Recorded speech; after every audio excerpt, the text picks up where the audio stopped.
na namna gani zina affect maisha yetu, na lengo kubwa kuvileta hivi vitu na kuweza kuvijua ni kwamba tuweze kujua namna gani tutaishi maisha hapa duniani tukiwa ni kama watu ambao wanamjua Mungu. Ukijua mbinu na kanuni za kishetani na namna anavyo operate, itakusaidia ama itatusaidia wote kiujumla kama kanisa jinsi ya kuishi na jinsi ya kumwakilisha Kristo hapa duniani. Tutagusia kidogo tena zaidi siku ya leo juu ya system chache tu, kwa sababu muda tulionao ni mchache sana. Kwa ndani ya dakika 40 nusu saa hivi tutaingia zaidi kulichimba system. Nataka tusome kitabu cha Timotheo sura ya 4 na mstari wa kwanza mpaka wa pili nadhani. Itasoma katika kitabu cha Timotheo mlango wa 4 mstari wa kwanza na wa pili. Neno la Bwana linasema, basi Roho anena waziwazi ya kwamba nyakati za mwisho wengine watajitenga na imani, wakisikiliza roho zidanganyazo na mafundisho ya mashetani, kwa unafiki wa watu wasemao uongo, wakichoma moto dhamiri zao wenyewe. Amen.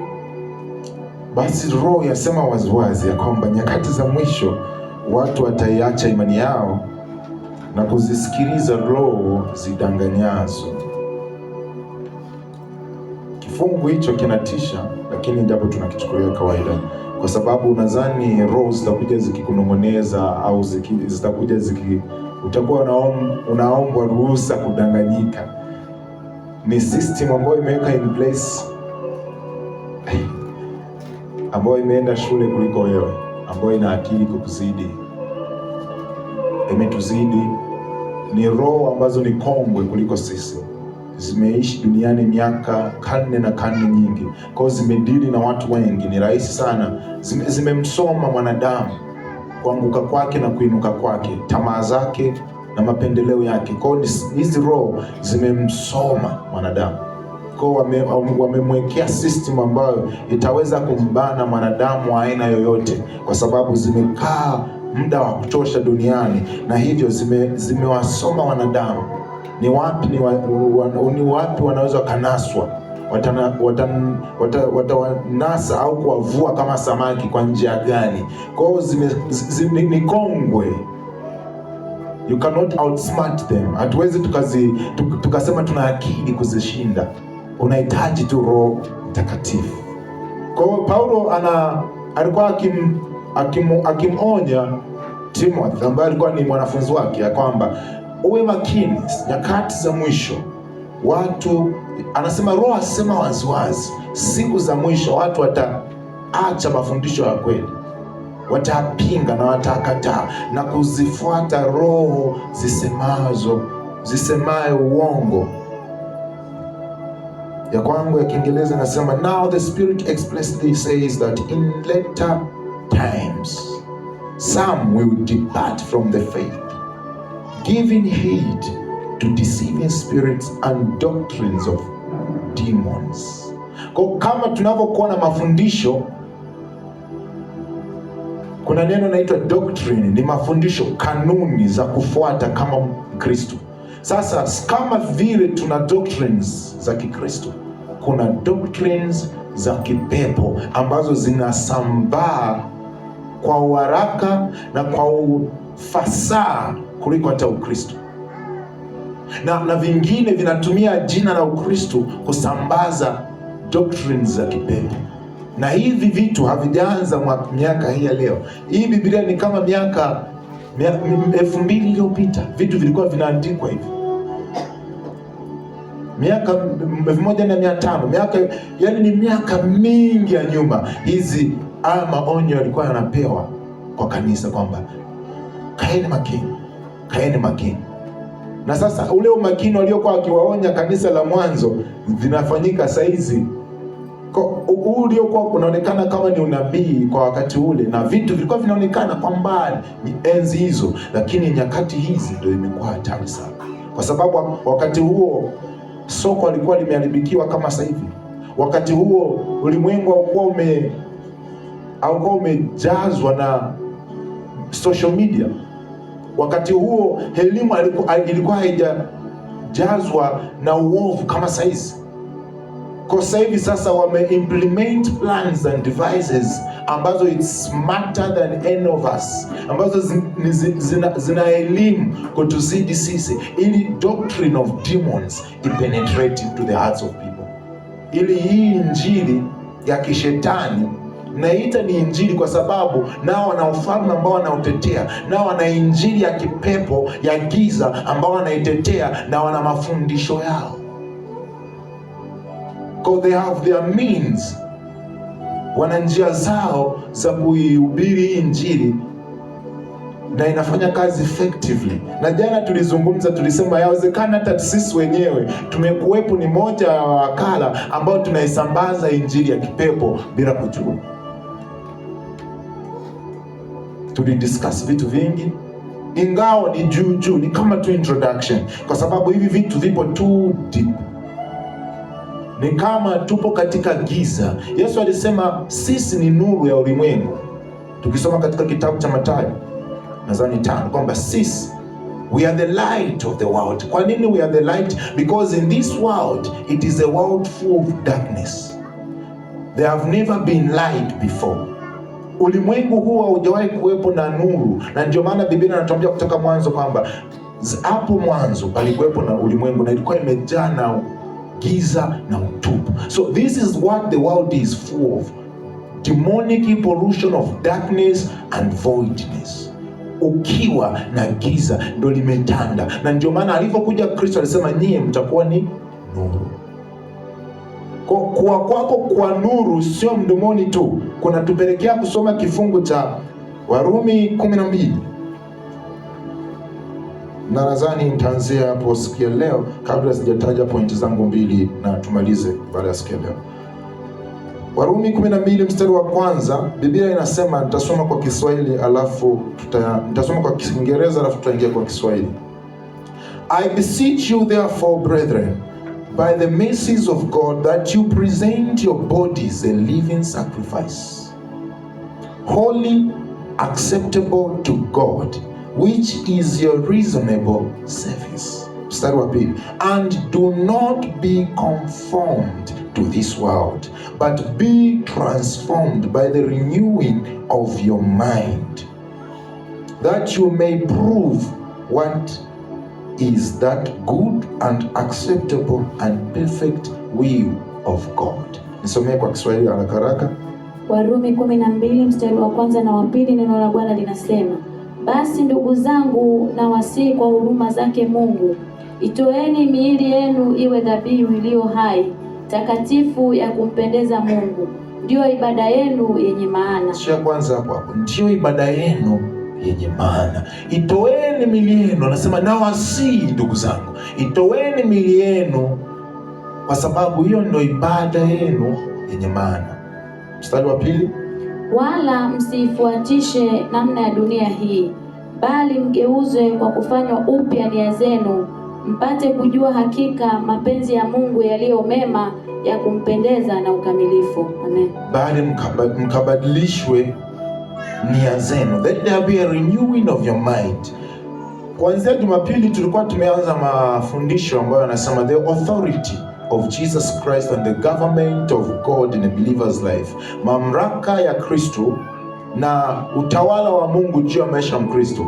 Kwa hiyo hivi vingine ambavyo tumevizungumzia kuanzia Jumatatu mpaka siku ya leo ni kuandaa kuja kuiunderstand authority ya Mungu, kuja kuunderstand government of God, kwa sababu usinge kuwepo kuelezea kwa hizi kanuni za kipepo, hizi system za kipepo, namna ambavyo shetani anatutumikisha bila hata sisi kujua, na namna ambavyo vita yetu sio ya damu na nyama, bali ni ipo mawazoni, kama tulivyokuwa tunajifunza Jumapili, tusingeweza kamwe kuja kuielewa serikali ya kimungu, kwa sababu kama vile ipo serikali ya kimungu na ina kanuni na sheria zake, pia kuna serikali ya kidunia. Na Paulo anasema tusijichanganye na system za kidunia. Mstari wa 2 nisomee kwanza tena. Mstari wa 2 katika Warumi 12 unasema, wala msifuatishe namna ya dunia hii. Wala natosha hapo. Wala msifuatishe namna ya dunia hii. Wala tusifuatishe namna ya dunia hii. Ina maana there is a way of this world. Kuna namna ya dunia hii ambao tunakanywa tusifuatishe. Kuwepo na kubadilisha kwa nia ya mawazo yetu. Na kitu cha kwanza ambacho Paulo anatushauri ni kwamba tuitoe miili yetu kwa dhabihu iliyo hai, kwa sababu ibada yetu inakamilika kuanzia kwanza katika mwili wako.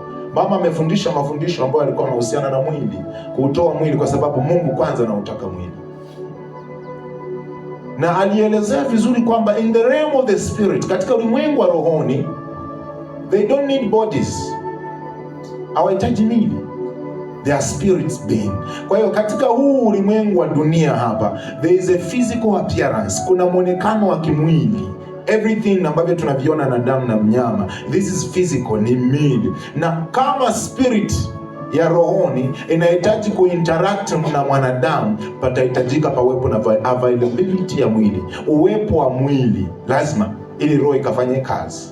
Awe ni Roho Mtakatifu, awe ni roho mtakafujo, lazima pawepo na nini? Mwili uliopo tayari ku present.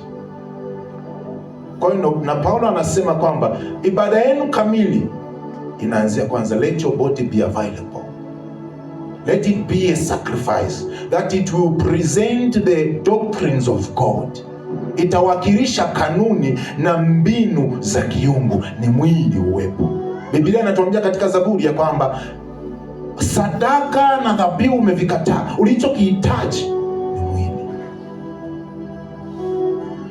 ambao tulizungumza kwamba huu mwili ndio maana na shetani anapambana nao kuvuta mbali na Mungu, kukufanya ukawa mtangazaji wa vitu ambavyo vinasimamia ufalme wa giza, na haujui ya kwamba umekuwa ni mwakara mzuri na ibada yako inaonekana unavyoongea. Tunajua wewe ibada yako ni ya kishetani, because your language has not been changed. Na kwa sababu gani lugha yako haijabadilika? Because your mind has not yet been transformed.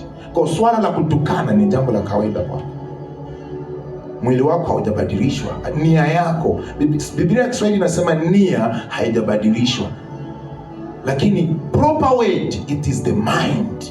Fahamu haujabadilishwa, umetekwa na dunia hii. System hizi zinatuonesha namna gani shetani anateka nia zetu. Na kama tutahitaji kuoperate beyond this system, we need first to know how this demonic system operates. Tunahitaji kujua namna gani hizi systems zinafanya kazi, ili tuje tujue systems za kimungu zinafanyaje kazi, kwa sababu ulimwengu wa kimungu haufanani na ulimwengu wa dunia. Wale ambao tutakuwa tayari kutembea katika kanuni za kimungu, utakuja kugundua kwamba everything you see in this world has nothing to do with the kingdom of God. Dunia hii tunavyoiona hivi ni tofauti na dunia ya mbinguni na ufalme wa mbinguni. Na Biblia inasema katika kitabu cha Luka ya kwamba ufalme wa Mungu upo ndani yenu. Ina maana there is a life, a complete different lifestyle in the kingdom of God. Katika ufalme wa Bwana kuna mwenendo wa maisha ambao ni tofauti na mwenendo wa maisha wa kidunia. Lakini hizi systems zilituwai kabla ya nyakati. Before civilization of man, the devil introduced his system, ambavyo vimekubalika na vizazi na vizazi na vizazi vilivyopita. Kwa hiyo kupinga wewe utaonekana kama ni mtu ambao umechanganyikiwa. Na ndio maana Biblia inasema kuvifuata vitu vya kimungu inaonekana kama ni upumbavu na ujinga, kwa sababu dunia imeleta akili na hekima fulani inaonekana kwamba this is the way. Lakini meanwhile it is just the deceiving spirits, the doctrine of demons. Imekuwa ni mafundisho ya kipepo ambayo hayajaanza leo. It is everything you know ni opposite ya ufalme wa Mungu. opposite kabisa. Conversation zako, hata namna ya kukasirika katika ufalme wa mbinguni ni tofauti. Biblia inasema kasirika usitende dhambi, lakini if you stay long enough, if you become a beholder. Nadhani nilikuwa Jumanne tulikuwa tunazungumza to behold, kama sio Jumanne ni Jumatatu. It's a powerful word. Kama ulikosa, tafuta kwa njia yote ukapate kuijua na kuisikiliza. Ukiwa ni mtu ambao umekaa katika uwepo wa Bwana, umeanza kuonyesha njia za kimungu, utaanza kuona kwamba maisha yako yote yamekuwa ni yanapambana kile kitu ambacho Yesu anataka kukifanya katika maisha yako. So we are at war with ourselves. Tunapambana ufalme wa Mungu kwa sababu uko ndani yetu. Therefore we are fighting God with ourselves. Miili yetu, fikra zetu, mienendo yetu inapambana na Mungu. Na tumefiketi hapa, jana tulienda from the source, kwamba shetani ndo alikuja kuleta kupindua akili ya kimungu. Alipomtembelea mwanamke Eva in the garden of Eden, akamwambia, hivi kweli Mungu ndo alisema usile katika hili tunda? Akaongea, akampa mafundisho ya kipepo. He introduced the doctrine of demons to the woman. Kwa alivyo introduced mafundisho ya kipepo kwa mwanamke akasema, shetani akumwambia kula, aliintroduce tu mafundisho yaliyobadilisha mtazamo wake. Mwenyewe mwanamke, tulisoma jana, akasema hili tunda lafaa kula. Kwa hiyo shetani anachofanya, anakuweka kwenye mazingira ya kukufundisha ukaikubali dhambi wewe, kwenye mazingira ya kukubali kumpinga Mungu mwenyewe, kwenye mazingira ya kukubali kutokutii sauti ya Mungu wewe mwenyewe. Anakuwa ameintroduce a system in you, ambayo hiyo system inakuwa hidden in your heart. Ndio maana Biblia inatuambia katika kitabu cha Mithali ya kwamba ulinde sana moyo, kwa sababu ndani ya moyo wako ndiko inakotoka chemchemi ya uzima. How do you guard your heart? Unaulindeje moyo? Hatuulindi moyo kwa kuweka sijui nini. Tunaulinda moyo na vitu tunavyovisikia, the teachings. Ndio tunaulinda moyo. So it is almost we have no hope zisipoinuka sauti za kweli. Kwa kabla hujawa chochote, cha kwanza Mungu anataka uwe a living sacrifice. Kwa mapambano makubwa ni kwamba tukawe ni dhabihu iliyo hai. Kwa umetambiliwa vingi vizuri. Kwa nini unataka uwe na pesa? If you have not become a living sacrifice, hizo pesa zitakuua. Because it will start to bring things in you ambavyo it's going contrary to the will of God. Kwa sababu Biblia inatuambia tukisha upresent mwili kuwa dhabihu iliyo hai, ndipo tutakapobadilishwa nia zetu. Our mind will be now transformed, kwa sababu sasa miili yetu ipo tayari kufanya kile ambacho Bwana anataka. You are willing to obey, you are willing to listen. Uko tayari kusikiliza, uko tayari kutii, uko tayari kufuata, uko tayari kuelekezwa. So in process ya Mkristo inaishia tu kwenye kwanza kuwa a living sacrifice. Hii living sacrifice, it takes years. Jumapili sasa ndio nitakuja kuintroduce the laws of Jesus, ambao tutakuwa na mfano tukimwangalia Kristo, how he managed to live on earth with the government of heaven, alivyoweza kuishi duniani akiwa na utawala wa kiungu. Na ule maisha yake yale, kuishi kwake katika ulimwengu huu akitumia utawala wa kiungu, ndio ulimfanya kuwa na maisha ya ushindi. Alifanywa kuwa ni mtu ambaye alikuwa almost above everything.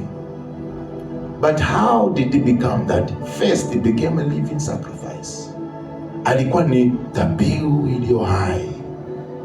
Kwa sababu tukizungumzia dhabihu iliyo hai, mnadhani tu ni mwili kutokuzini. No, it is beyond that. It is beyond fornication. It is being acceptable. Anatuambia Paulo kwamba there is a good, acceptable and perfect will of God. Unakuwa ndani ya mapenzi ya Bwana mazuri yaliyokubalika na makamilifu, mwili wako hapo sasa unakuwa a living sacrifice, kwamba whatever I do, it's not for me but the one who sent me to do. If I will be a singer, kama nitakuwa ni mwimbaji, the songs I will sing won't be about me but about him who sent me to sing. Kwa mekwambia utakuwa ni mwimbaji wa kimataifa. Do you know what it takes? Are you sure you can pay the price? Uko tayari kuilipa hiyo gharama ya kuwa mwimbaji wa kimataifa? You think it's just being a kuimba? You need to know the purpose. Ukishajua purpose, your life will be a living sacrifice, kwa sababu hautaendeshwa kwa sababu unataka kufahamika, hautaendeshwa kwa sababu unataka kutajirika, lakini sauti yako ikalie kama Yohana aliyeko nyikani. Anasema hii ni sauti ya aliyeko nyikani, andaa njia kwa ajili ya Bwana. So whatever we do is to prepare a way for Jesus. Tunaandaa huduma yako katika kila ufanyacho, iwe ni biashara, it has to prepare a way for Jesus. Inakuwa ni channel ya wewe, kupitia wewe someone will know Jesus through you, whether in a business, whether in your marriage, popote pale ambapo upo, it has to be a channel. Ni sauti inayolia nyikani, andaa njia, prepare a way for the Lord, prepare a way. So to be that, unatakiwa uwe ni a living sacrifice. Kwa maombi mengine, when God, Mungu akikupeleka, alafu hii ni shule, a school of being a living sacrifice, and no one can teach you, it takes God. Anakuinua.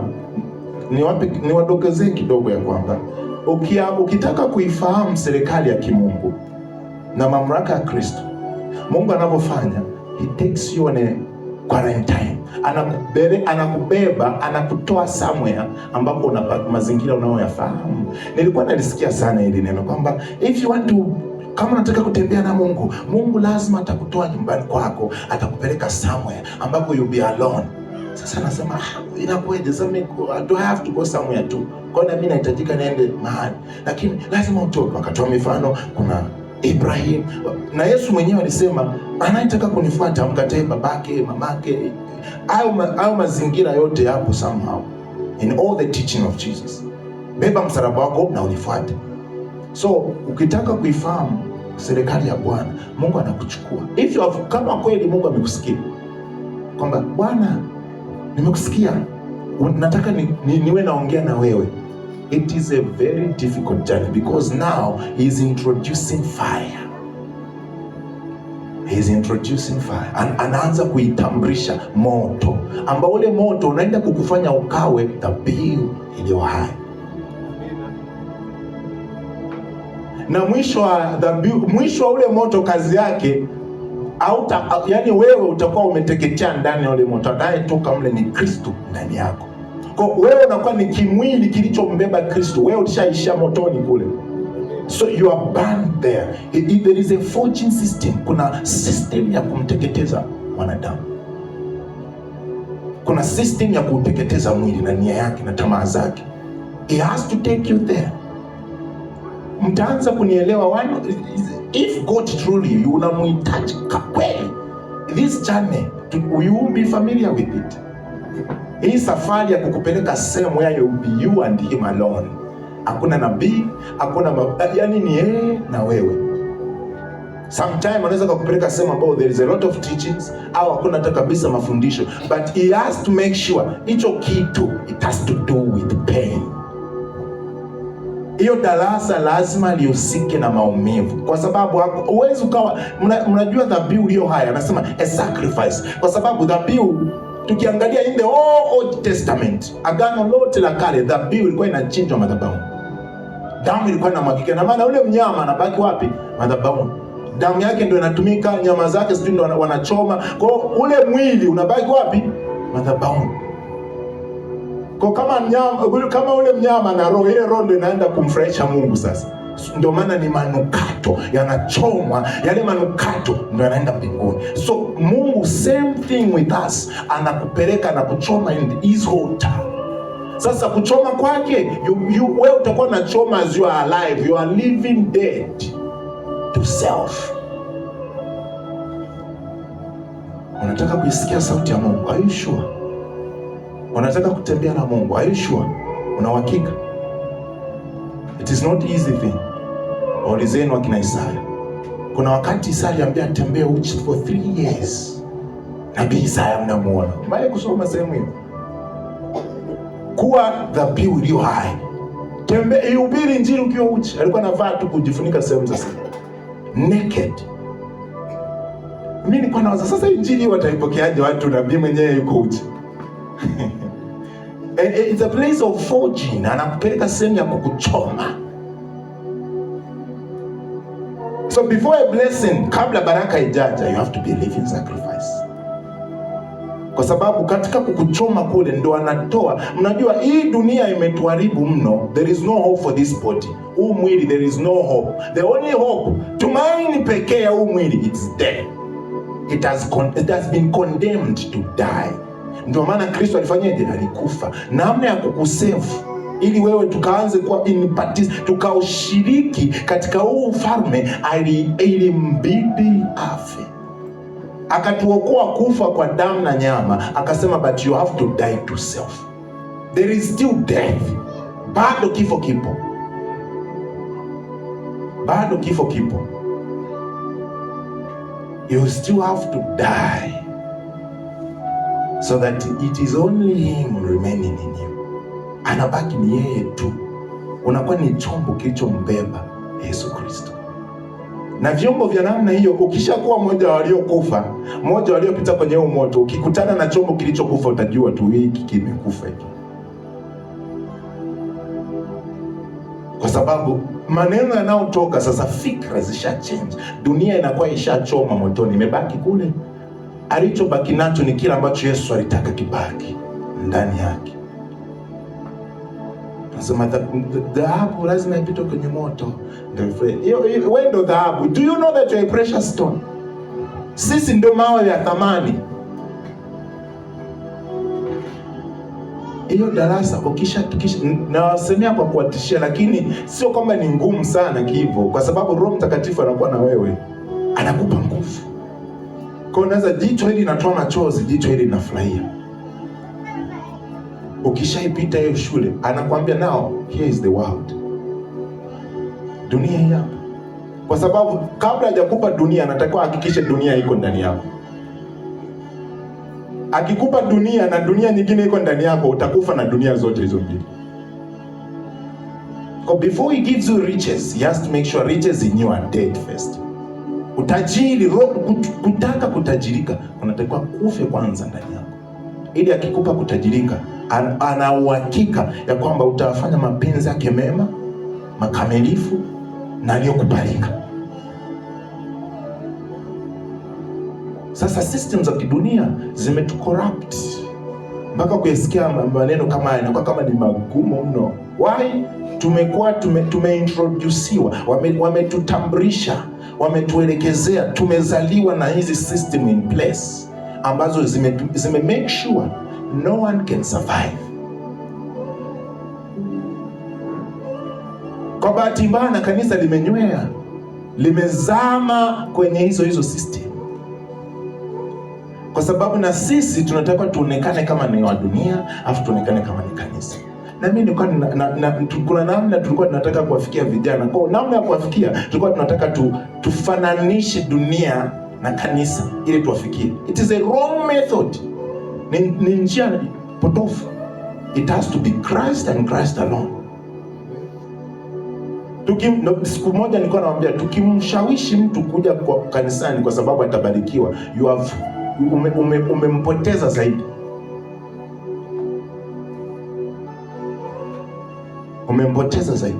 Anatakiwa haja ajue kwamba Kristo akutane naye. Kristo ndo atamponya. Kwa ukimleta kwa sababu atatabiriwa, asipokuwepo nabii, hata muona Kristo Apostle Meshaki akiwa na ubiri. Hata muona Kristo ni mimi nikiwa analeta na maneno magumu kama hivi, ndo kabisa ameshapotea. Kwa yeye kumuona kwake Kristo ni pale ambapo atasikia utapokea hiki. Unafanya amen. Sio kwa muda mrefu sana tutakipoteza tena kile kitu, kwa sababu tulikuwa hatujaweka system ya Mungu ndani ya ule moyo. ni ile system ya Mungu ambayo ndio itasimama mwisho wa siku. Mkisikia kwamba neno la Mungu litasimama, mambo yote yatapita. Neno la Mungu lipo ndani ya mtu. Biblia hizi zitachomwa hizi soon. Kwa hiyo neno la Mungu hilo litakalosimama litabakia wapi? In your heart, ndani ya moyo wako. Watakuwepo watu ambao watasimama na vitu vyote vitapita. Fashion zote zitapita, watasema we have seen God and we will remain faithful. Tutabaki ni wakamilifu na waaminifu kwa huyu Mungu tuliyomwamini. Kwa hiyo neno lao linabaki limesimama. Wanasimama kama mlima Sayuni usiotikisika. Kwa system nyingine ambayo tutaiangalia ni educational system and philosophy system. Kwa educational au philosophical system ya elimu na filosofia, sio kama ndio lenyewe, system za kielimu. Hizi system za elimu zimeharibu mtazamo wa Mungu juu ya Wakristo, na sio Wakristo, juu ya ulimwengu mzima. Mpaka ilikuwepo, nadhani wote tunafahamu kwamba kuna yale mafundisho yanayosema wanadamu tumetoka kwa nyani. Siwe hao tunajua wote hayo mafundisho. Mnajua watu wangapi wameamini hayo mafundisho? Sasa hivyo ni vitu tu on the surface. There is deeper things. Yapo mafundisho yaliyo ya ndani zaidi, ambao lengo yao ya kufundisha au mafundisho ni kumtoa mtu katika mtazamo ya kwamba there is a God above. Na ndo tumekaa katika hayo mafundisho. Katika hizi education, tukiachana tu na shule, tumekutana na traditions ambazo zilikuwa na mafundisho. Nakumbuka tulikuwa tukifagia usiku, walikuwa wananikataza bibi, unaalika sijui unaita sijui mizimu sijui nini, unafagia usiku. Those systems, those educational systems, yani kuna vitu tunakatazwa kwa sababu ukifanya hivi utatembelewa na nini, kuna kamlio ukikafanya unawaita nyoka. So vipo vingi, vikorokocho kibao. Mimi nimesema naleta hivi kuleta tu uamsho, uelewa fulani ndani yako, kwa sababu kazi ya kwanza kuchimba na kujua in this teaching, je, Mungu yupo ni ya kwako. Wewe ndio unataka uanze kuangalia sasa, everything you know and believe, is there God there? Je, Mungu yuko pale? Tumedanganywa na elimu, na sasa hivi ndio vimekuwa vimezama ndani. Mnajua Amerika mnayoisifia, Marekani tunayoifurahia na tunapenda wote kwenda Marekani. Walivyoanza from the beginning, injili kule, revival ya kwanza in the early days, katika nyanda za miaka ya mwanzoni, ulikuwepo sana ufufuo Marekani. Na ndio maana ile nchi imebarikiwa. Niwape historia fupi ya Marekani. Marekani ni nchi pekee iliyoanzishwa katika msingi wa kimungu. Haikuwepo nchi, walikuwa ni wakimbizi kutoka nchi mbalimbali walioenda kujikusanya katika yule mji wa Marekani. Na wale watu walisema misingi yetu itakuwa ni Mungu, tutasimama na Mungu. Na kwa miaka mingi wakawa na misingi ya kimungu. Kwa ile nchi ilikuwa imebarikiwa because they brought themselves in the standard of the word of God. Walisimama katika misingi ya kimungu, na ndio nchi pekee duniani ambayo imetuma mamishonari duniani kote. The only nation in this world, ni nchi pekee ambao mamishonari, injili mnayo enjoy Africa, it's from there, imetoka kule. Ukienda Asia, ukienda China, ukienda sijui wapi, Marekani wamezunguka mamishonari. Tumesikia story ya kina David Livingstone, those Americans. Kuna David Livingstone ndo aliyofikisha injili, alikuwepo na mwingine aliyetangulia zaidi yake, ndo alianzia Cape Town, Marekani, Afrika Kusini. Ukiingia Nigeria, alikuwepo ni mwanamke missionary aliyepeleka injili, kwa anaitwa Mary Slessor. Ni wa Marekani ambao walitoa maisha yao kwamba if we will die, we will die in the foreign land.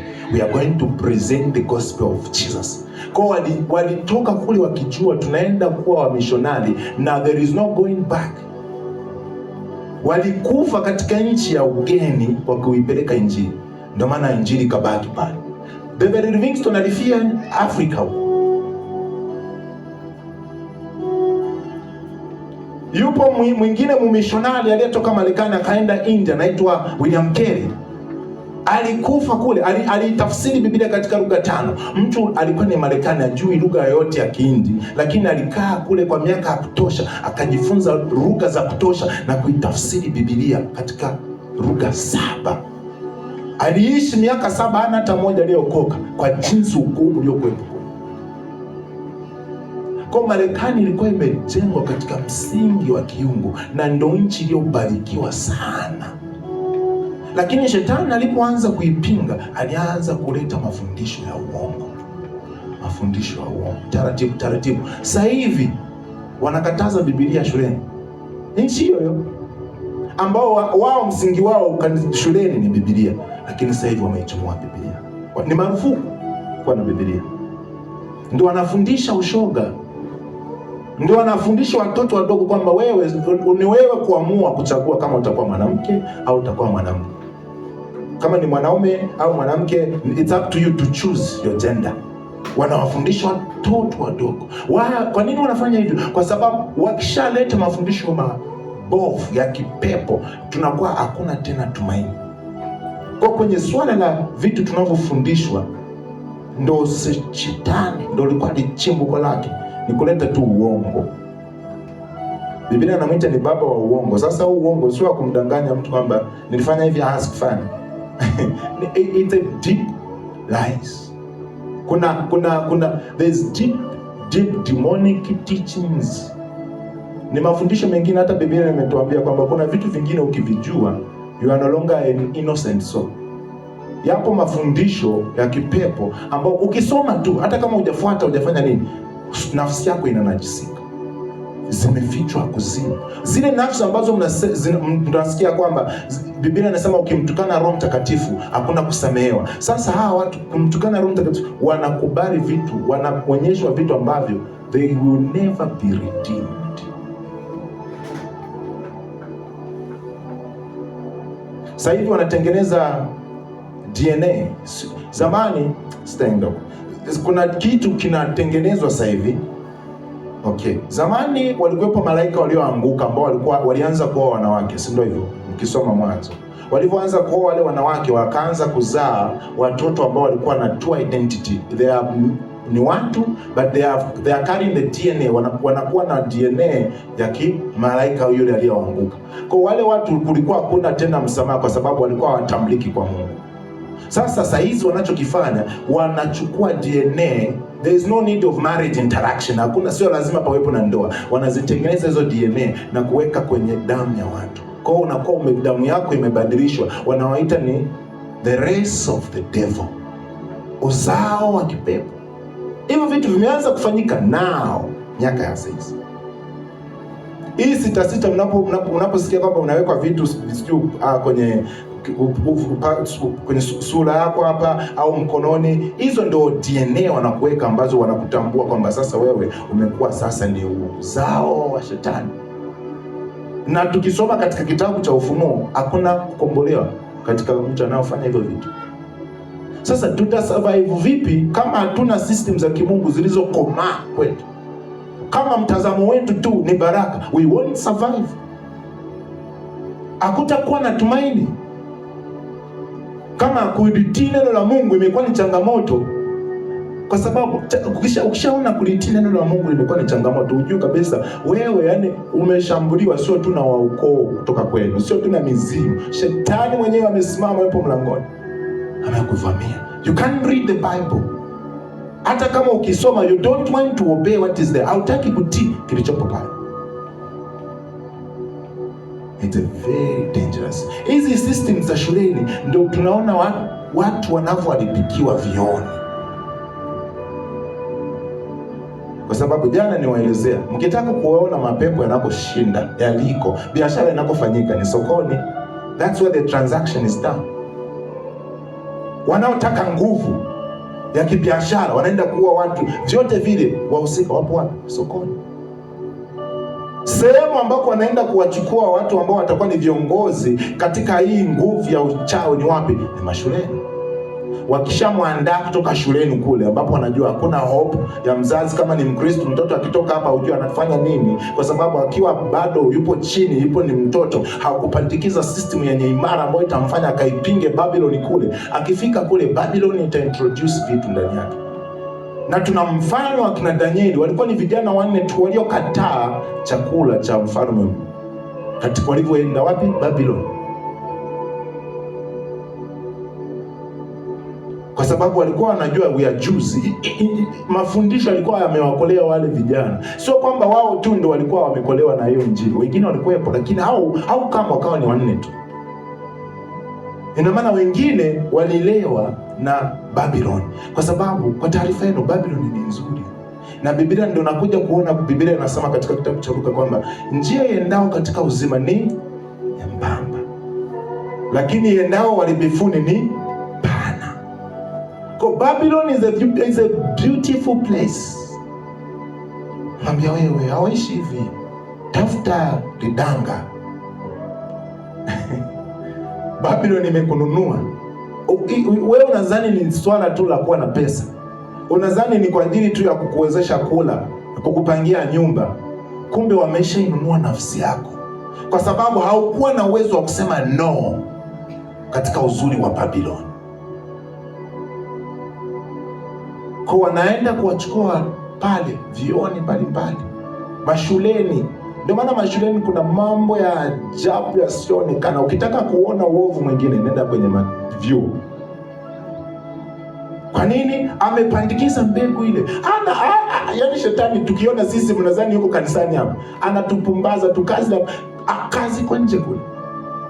Ndio maana tunataka tukue, tufundishike, hizi system za kimungu zikae ndani yetu, ili ukiwa ni mwalimu somewhere, unakuwa an apostle there. Ndio maana Mungu anawaita walimu. Hamuoni Daniel alikuwa ni politician, alikuwa ni mwanasiasa, lakini wanasiasa wake alijua, I'm not here for myself, I am a living sacrifice. I will introduce the kingdom of God here. Ali-establish kanuni ya kimungu wapi? Babylon. Ingawa everyone else wanaamini njia nyingine. Wapo vijana 4 tu, lakini waliitikisa Babylon, vijana 4. System ya kimungu ikikaa ndani ya mtu hata moja, anatosha kuitikisa Tanzania. Kwa nini hatuitikisi Tanzania? We have no men with the system of God in their hearts. We have no living sacrifice people ambao wanakuwa ni dhabihu nao. We don't need a change. Hatuhitaji wote.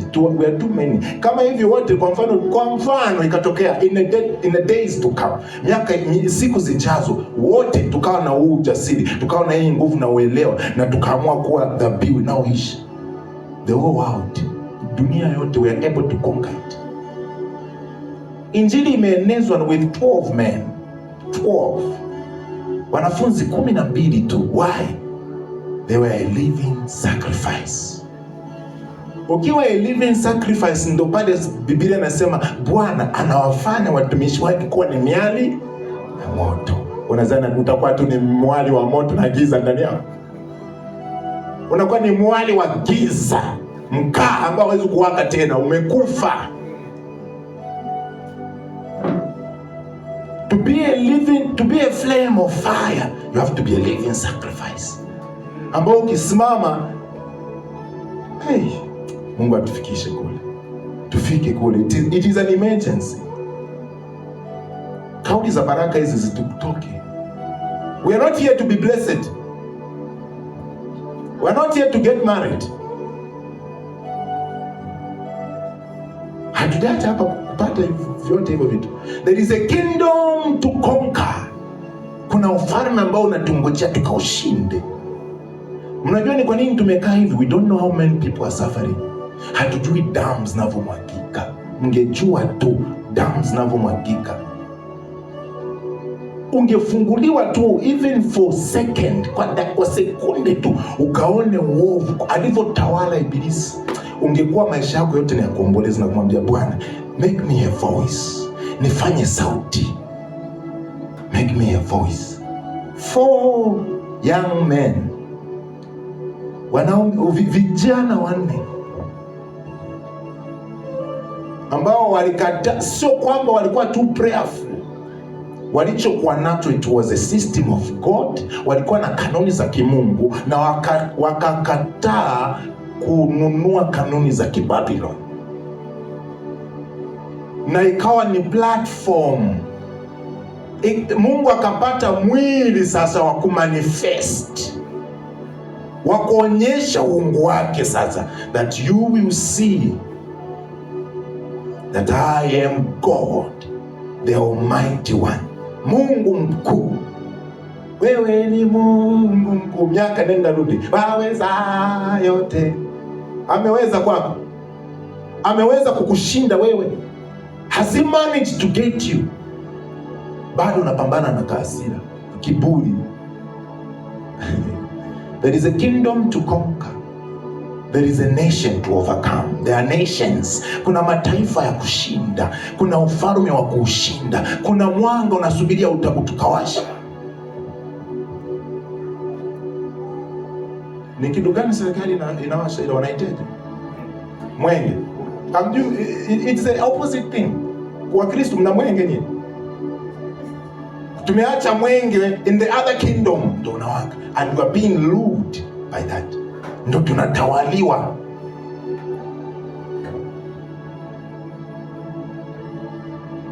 Na giza, chawi mtupu, wakiwa nakimbiza na humo mlimli na Mkristo, kwa sababu anakupa posho. Unakuja na kushuhudia hapa Jumapili, namshukuru Mungu alinichagua na mimi nikawa miongoni wa wafukuza mwenge, kwa sababu alikupa pesa. Babylon has bought you, amekununua. Hata ujasiri wa kuvisema vitu vingine mnakuwa hamna ujasiri, mnaogopa. Hata ukisikia watu serikali sio nini, hii nishike nifunge, I no longer don't care. Kwa namna Mungu anavyowasha moto ndani ya mwangu, kuna vitu vingine yani mpaka mwenyewe nikimaliza nikitulia sasa hivi ilikuwa ni mimi naongea hivi. There is a fire burning. There is an emergency. Kuna sound in the heaven. There is a voice in the heaven crying for people to rise, because there is a kingdom to conquer. Kuna ufalme za kushinda. Sound, where are the voices? Where are the signs of God? Hata Biblia inatuambia katika kitabu cha Warumi kwamba uumbaji wote unasubiria uamko wa wana wa Mungu. All creation cries out for the manifestations of the sons of God. All the creations. Kwa sio kwamba ni wanadamu tu ndio wanataka msaada, even the world itself, dunia yenyewe. Kwa sababu tukisema tunaikataa dunia, sio kama ni dunia mawe na milima, no.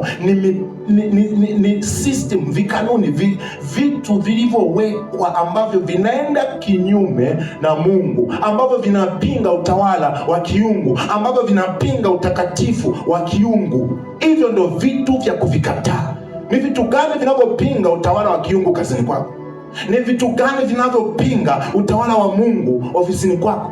Ni vitu gani vinavyopinga utawala wa Mungu sehemu ulipo? Kama uko hapo ni mwanafunzi, Mungu amekuweka pale not just to learn, but you have to stand as Mount Zion. Simame kama mlima Sayuni na kuhakikisha haki ya Mungu inasimama. Haki ya Mungu inasimama popote pale ambapo upo. Kwa kanisa tunakuja to give you understanding and knowledge and impart you with power. Tunakujaza na nguvu. Tukikuwekea mkono hapa, sio mkono wa ndoa, ni mkono wa kwenda kuifikisha moto kule uliko. Kwa kama unahitaji company ya ndoa, you don't need to pray for that. Ndoa inatakiwa iwepo in the line. Tukiwa tunaviombea hivi vitu, it is a distraction, a total distraction. A total distraction. We don't need to pray for those things. Kama kweli vinahitaji kuviombea, basi au ni katika maombi yako ya kwako binafsi at least. Kwa sababu tunatakiwa tufike mahali tunavijua. Kama wana kanisa tutawaambia mnahitaji ndoa, wanje huko tutawaambia nini sasa? Wewe mapepo yanakusumbua bado, huyu nje tuanje tutamfikia.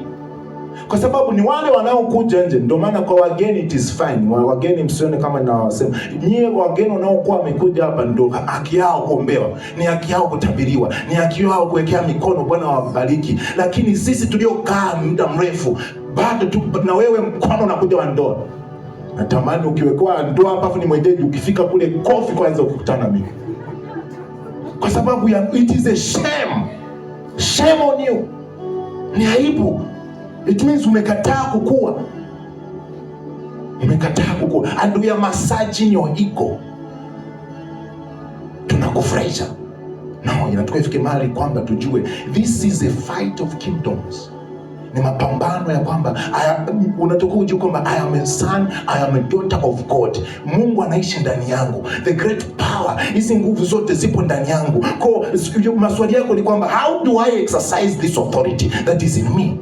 Nawezaje kuishi haya maisha ya nguvu, maisha ya mamlaka? Nawezaje kuishi nikitawala sehemu ya biashara? Ndio maswali ya kuwauliza watumishi. Nabii, mimi nataka nitawale katika biashara yangu. Kwa hiyo nitawezaje? Nipe nguvu ambayo nitaweza kusimama nikiingia sokoni nisitapeliwe. Una miaka 10 kanisani, una miaka 5, na wakitapeliwa Wakristo na wewe huko miongoni mwao. Basi bora na wewe ungebakia huko kwa kutapeli na pesa zako, wote mbaki huko. Kwa sababu inakuwa ni aibu kama ni Mkristo umekaa miaka 5 kanisani, umetapeliwa, alafu nakwambia nilivamiwa na shetani. Sio shetani, ulijivamia. Ulikataa njia za kimungu. Kwa sababu ulikubali Babylon. Na Babylon yenyewe haikuelewi kama uko upande yao au uko kwa kimungu. Kwa umekuwa kama ni vuguvugu. Kwa anakuwa kama ni kifaa cha kufanyia experiment. Wanapotaka uchawi wanamtafuta yule ambao haeleweki yuko upande gani. Kama ni Mungu au sio Mungu. Leo umemposti Mungu, kesho umemposti shetani. Hatujui uko wapi, umesimama wapi. Hata wewe mwenyewe hujui umesimama wapi. Kwa ndio maana shetani anatuangamiza, kwa sababu tumeziruhusu hizi system. Shetani anatufundisha kupitia vitu mbalimbali. Ya pili ni entertainment system. Ndio tunakutana na media, tunakutana na art, tunakutana na cultures, utamaduni.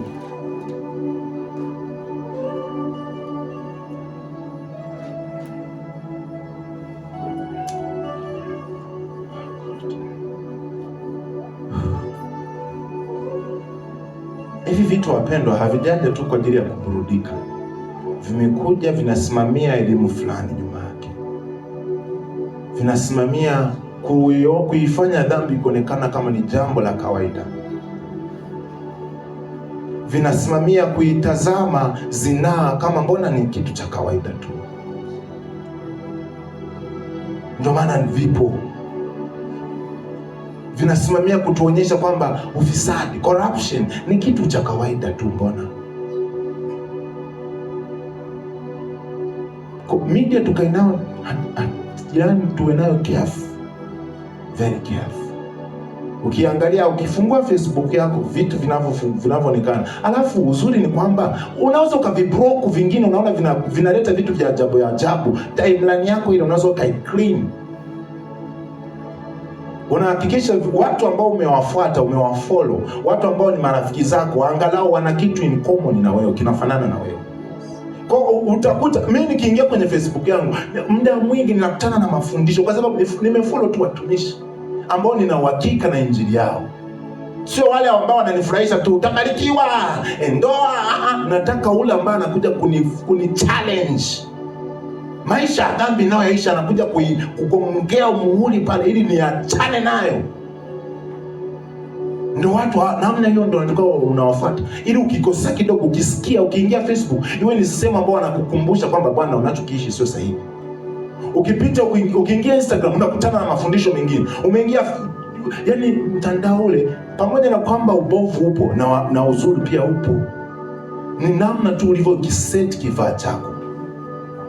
Ili usije ukapotezwa na mafundisho ambayo hayaombi ruhusa kuingia machoni pako, hayaombi kibali. Vinashuka tu. Na kwa sababu vimeshuka, wakati vinaanza vilikuwa ni ajabu hata kwetu, lakini sasa hivi mbona ni kawaida tu. Hizo ni system zote. za kidunia. Zimetufanya tumekuwa na kiburi. Wanasema, kuna misemo nyingine nasema, maisha ni yangu, kwa naishi ninavyotaka mimi. Who told you? Hiyo misemo yote tunavikuta vitu vya namna hiyo wapi? Facebook. Tunakutana kwenye social media. Mafundisho ambayo yanawafanya vijana wanakuwa na viburi. Yanawafanya vijana hawawezi kumsikiliza mtu mzima, hawawezi kumheshimu, hawana kauli ya kiheshima, hawana maneno ya kuheshimu. Kwa sababu nini? Wameangalia kwenye video. Na sio kwamba wameangalia mara moja, imehakikisha wameviangalia kwa muda mrefu. Kwa hiyo kumtukana mtu mzima ni jambo la kawaida. Kwa sababu nini? Mafundisho yamepita na haukujua kama wanakuhubiria, kwa sababu ilikuja kwa mfumo wa kichekesho, ilikuja kwa mfumo wa wimbo. Kwa sasa hizi kutukana ni jambo la kawaida. Kwa sababu gani? Imekuja kwa mfumo wa wimbo. Hatujui yote hayo ni mafundisho. Inakuja kama ni kichekesho, kumbe wanatangaza zinaa. Hatujui yote hayo ni mafundisho, na target ni wewe ambao unatakiwa uwe na neno la Mungu. Wanahakikisha usiwe dhabihu unaoishi. Kwa watauchafua ubongo wako kwa vyovyote vile. Amjui gharama inaogharamikia katika hivi vitu. Hawafanyi bure bure. There are billions of dollars. Billions of dollars. Yaani ni mabilioni ya pesa kusponsor tu. Vitu tunavyoviona ni vya kijinga. TikTok service wanalipa. Tuna TikTokers hapa. TikToker wapo tunao. Kuna option ya kuanza kulipa ukishakuwa tu video twako tumeenda viral. Wanaanza kukulipa. Sasa kwa kufukuzia hilo pesa ni kama vile tunavyomvua samaki, tunadumkiza kile cha kuvulia, si ndio hivyo? Wameweka kakitu pale. Lengo sio kwamba wanataka ule pesa kama mnyie mnapokuwa na lengo, sio kwamba samaki unampenda sana umemwekea kamnyoo pale. Lengo lako ni umfanyeje? Umdaki. Kwa na sisi TikTok yanatufanyia nini? Wanatuweka kama ni kapesa ukienda viral. Sasa wanachoshawishi ni nini? Wanashawishi ufanye chochote kile imradi na wewe uvume. Video zako ziwe na watazamaji wengi ili waanze kukulipa. Sasa kwa sababu umepaniki, unaanza kufanya chochote kwa sababu tu unataka pesa mwisho wa siku. Kwa utafanya chochote kile, iwe ni kuwa uchi, ni kuimba nyimbo za ajabu, utaimba tu video ukiwa tena unaanza kufarijika ukiona tu video tumeingia twingi, umepata tu views twingi, unasema hakika kachaneo kangu kana kaza. Najua kwa hiyo pekee ni wachache ma TikTokers. Lakini huu ujumbe sio kwa ajili yenu tu pekee. Lakini lengo ndio hiyo, ili wanakuhakikisha na wewe miongoni ya watu ambao wataisimamia Babylon na mafundisho yake. Na utajua, yani wanavyokuwa ni wataalamu wao, wanakufundisha bila kukuomba kukufundisha, na wanakufanya unawafundisha wenzie bila kujua kwamba unawafundisha. Umeona akili ilivyo kubwa hiyo? Yani they teach you na wanapokufundisha sio kukufundisha tu for your sake, wanakufanya unakuwa na wewe ni mwalimu kimatendo, kwa sababu wote wanataka nini? Mwili. Unakuwa living sacrifice wa TikTok. You can do anything. Tafanya kama ni kutukana, umeona kama wakitukana wanaenda wanavuma, basi na watatukana. Sio kwamba unasema mnatukana, no, nasema tuwe makini na hivi vitu, kwa sababu kinachoendelea ni kwamba it is Babylon. Kwa tukiingia kwenye channel yako atuelewe kama umeokoka au hujaokoka. Ila tukija kanisani tunakuona hapo kanisani. Tukiangalia kwenye social media zako atuelewi kabisa wewe ni mtu aina gani. Kwa sababu Babylon imetupoteza. Kwa hivi vitu vichache ambavyo ni kwa ajili ya kutufungua tu macho. Unajua kama ulikuwa umewekea udongo machoni inakuwa ni vigumu kuona. Kwa tukikufuta kidogo, utaanza kutafuta wewe mwenyewe kuona sasa zaidi. Kwamba utaanza kuchunguza na vile vitu unavyofanya zaidi. Kama hii biashara nafanya makubaliano yana Mungu.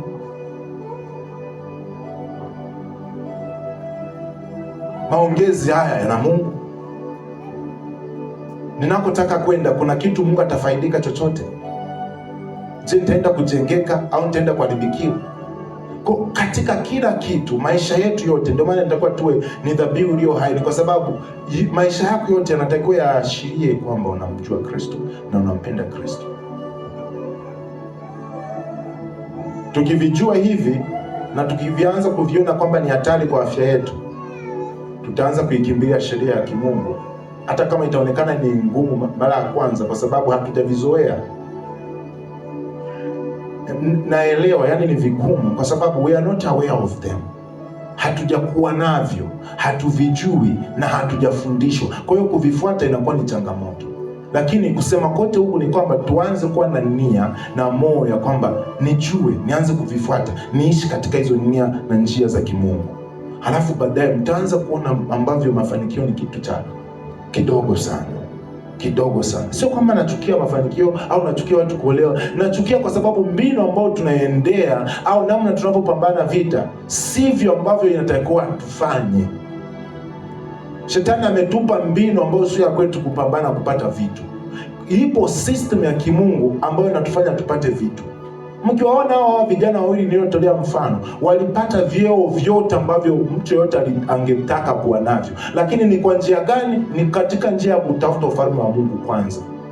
Walikuwa ni viongozi wakuu wa nchi, lakini sio kwa sababu walikubaliana na sheria za Kibabiloni. Kwa kumbe kukubaliana na sheria hakutufanye tufanikiwe. Sheria za Kibabiloni hazitatufanikisha, zitatuuza tu na kuuza nafsi zetu. Lakini tukizifuata sheria za kimungu, hata kama itaonekana tutakataliwa na kuonekana kama hatuna akili, kumbe mwisho wa siku ndio mafanikio yako kule. Wote walioifuata sheria ya Mungu kwenye Biblia, mwangalieni Joseph, mwisho wa siku alifanikiwa. Waangalieni Meshaki, Shadraka na Abednego, mwisho wa siku walifanikiwa kwenye field zao. Mwangalieni Esther, kuifuata sheria na kuitii, alipata ndoa.